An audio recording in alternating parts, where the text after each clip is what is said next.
Real estate isn't the safe bet your parents told you it was. Not anymore. You're sitting on cash or maybe a small portfolio and you have no idea where to put it next year. The stakes are real. Number 1, stocks give you liquidity, you can sell in seconds, real estate locks your money up for months. Number 2, real estate in 2026 is carrying high mortgage rates that crush your cash flow before you even start.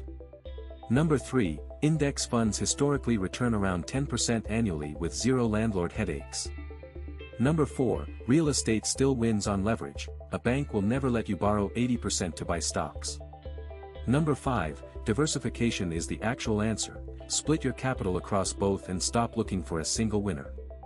Number 6, your timeline matters most, under 10 years, lean stocks, over 10 years, real estate starts making serious sense. Play this right and your money works harder than most people ever will.